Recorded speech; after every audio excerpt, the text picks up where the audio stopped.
Hello, I'm Rachel from Douentza Garden in Ireland, and you're very welcome to this video all about the tree crinum. So as you can see right behind me here, we have a fantastic purple tree crinum in full flower, and there is more great news about it.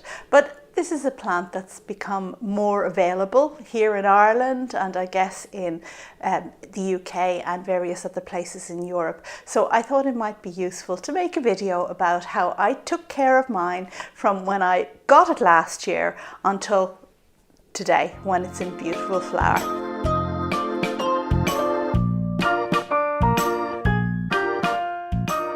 It's the very last day of November today, so a wonderful time to have something glorious and scented and beautiful in flower in a house.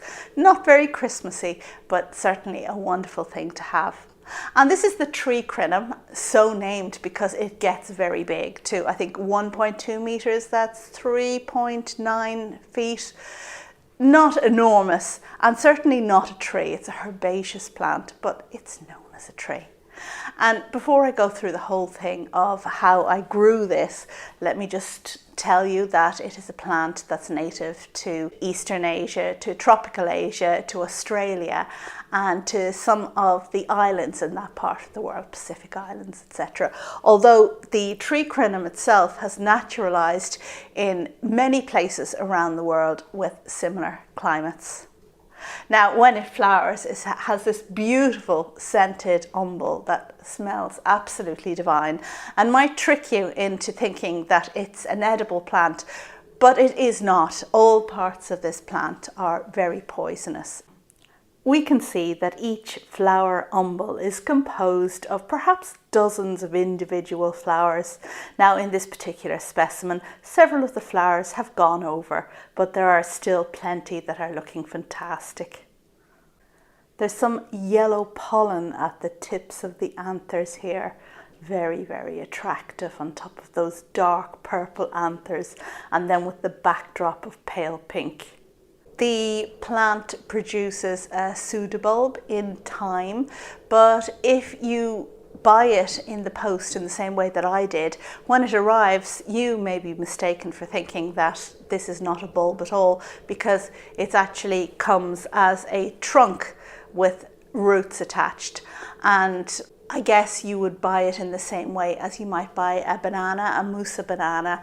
You have a trunk, you pot it up, and then the top will begin to grow and the roots will begin to grow down below. But we'll go through that in just a minute. Suffice it to say at the moment that it is technically a pseudobulb. And there are several different variations. Now, normally the tree crinum is green in colour, green strappy leaves like you see here. My variety here has purple leaves, which I think is really, really pretty, really ornamental. And with the purple leaves come pink flowers rather than the normal white flowers that you get with the green variety. There is, however, also variegated tree crinums, which I saw in Thailand earlier this year. And the variegated one is really an attractive specimen with long streaks of creamy colouring on the leaves. Very much an attractive specimen to look out for. I don't know if it's available here in the West at the moment, but certainly the purple one is.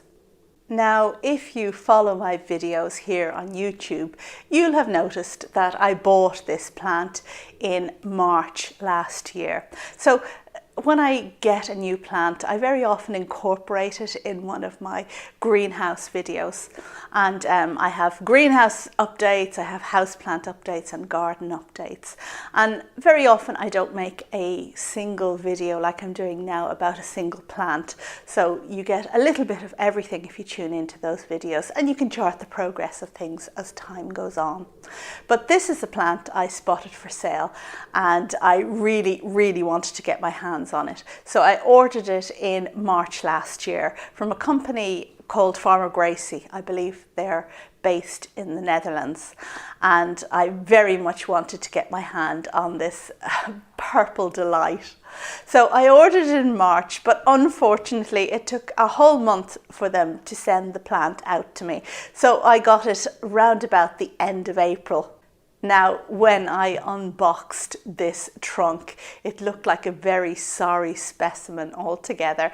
You might be forgiven for thinking that this is something that is dead, because the outer leaves are very shriveled. There are no actively growing roots, just dead roots down below, and no top growth to see up above.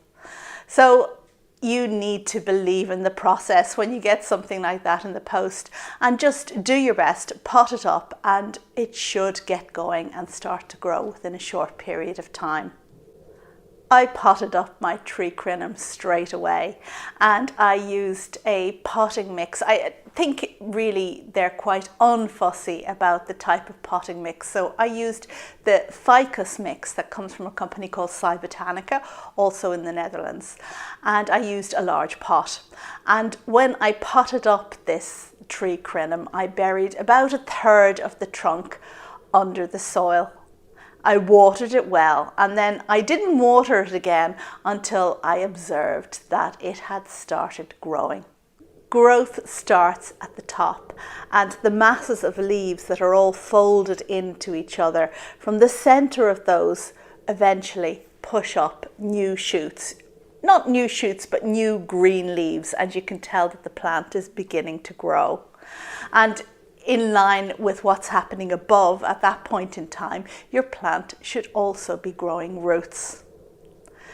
Now, I didn't plant my tree crinum in an enormous pot. I just wanted to be careful with watering until it got going. So within a short period of time, I could see that there were roots coming out at the base of the pot, and that was the indication that I needed to move it into a larger pot. So I repotted the plant a month after I had originally got it, and at this point in time I added some fertiliser in with the mix. I used ocean leaves, which is a seaweed based fertiliser that I find really excellent. So the leaves that had emerged from the centre of the plant, they just grew longer and longer until eventually they were full-size leaves, but that took a long time. And perhaps if I had gotten my plant going earlier on in the season, I would have had full-size leaves by, well, I guess by the end of the summer. Now, my tree crinum had spent all of the summer in the greenhouse, just a little bit of a protected environment. These are tropical plants, of course, so I wanted to ensure that it got enough heat, and for that reason it stayed in the greenhouse. And then when October turned around, I realised that I would have to bring this plant indoors for the winter, so in it came. In many ways, it's no great hardship to bring this attractive plant indoors after the summer, because it's something that keeps its leaves through the winter, keeps growing actively through the winter, and in the case of this year, might even flower. So it's something that is going to look good in any pot display or any houseplant display that you have going on in your house. You can see on my Christmas Eve video last year how the tree crinum was really looking quite wonderful and had done so well for me. And that's one of the big advantages of the red or purple leaves. They're very attractive in themselves before the plant ever flowers. This is a plant that I water whenever it dries out completely, and it does seem to be quite a thirsty plant. In any case, I kept on watering it right through the winter and feeding too, although the feed that I used through the winter was reduced in nutrients. So I didn't use the ocean leaves fertiliser at this stage. I used really like an orchid fertiliser, something light like that. The plant stayed indoors for the winter, and then the following year, around about May or June, I brought it out again to the greenhouse so that it would get good light. The purple colour on the leaves will become more intense when the plant has more light. So it's winter now and we're just heading into December, and you can see that my plant has several green leaves, but the centre of the plant is really quite purple, and I expect that when it goes out to the greenhouse next year it's going to redden and purple up really well. This is a plant that I grow in full sun. So in my greenhouse, I have it in full sun. I water whenever the medium dries out completely, but as I said, it's a thirsty plant, so that may be quite a bit of watering that needs to be done. And I fertilize it well. So I guess the big difference this summer to what I did with the plant as opposed to last summer is that I gave it a lot of fertilizer. And again, I was using the ocean leaves seaweed based fertilizer. And I think that is what has really triggered flowering in this plant. I did notice that the same fertilizer I used on a lot of my amarines this year, and the result was flowering for the first time in ages. So I will continue to feed this one with ocean leaves next year when it goes out to the glasshouse again.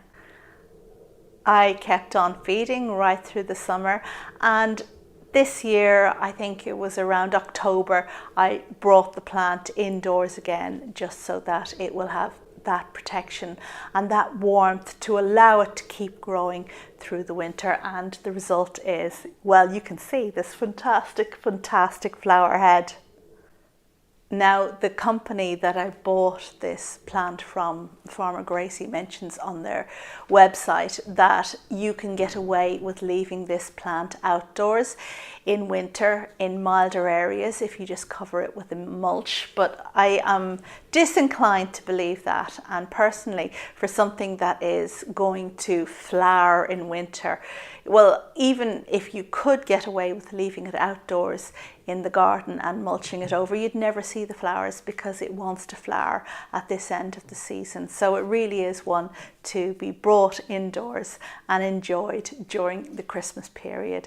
And the scent is really fantastic, really wonderful. But the best thing of all is that I don't have just one flower spike on this glorious plant.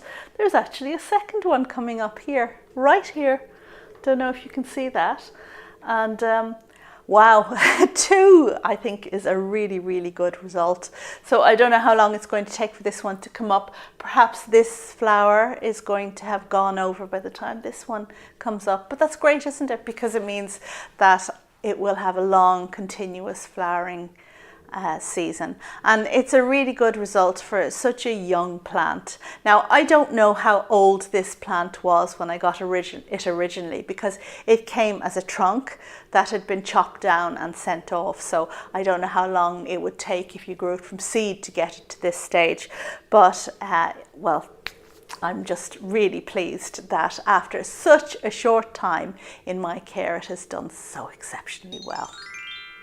And that's all really I want to tell you about how I grow my tree crinum, except that I really think it's a great and rewarding plant, even in the kind of temperate environment that I live in here in Ireland. I highly recommend it. I want to mention as well that you can find it under various common names, including grand Crinum Lily. But being Irish, that term grand, it's just, I don't know, if something's grand, it's kind of like it's okay. So I don't like to use that phrase. Tree crinum just has a better ring to it, even though, of course, technically it's not a tree. So that's all about the tree crinum. I do have some other exciting things coming into bloom at the moment. My epiphytic bulbs, the Hippeastrum papilio, has also got 2 flower spikes on it at the moment. So perhaps when the second spike on the tree crinum comes into bloom, we'll also have Hippeastrum in flower, and that's wonderful. And of course the regular Hippeastrums are spiking up nicely too, it being the right time of year for that kind of thing. Thank you as always for watching, and I will see you on the next video. Bye.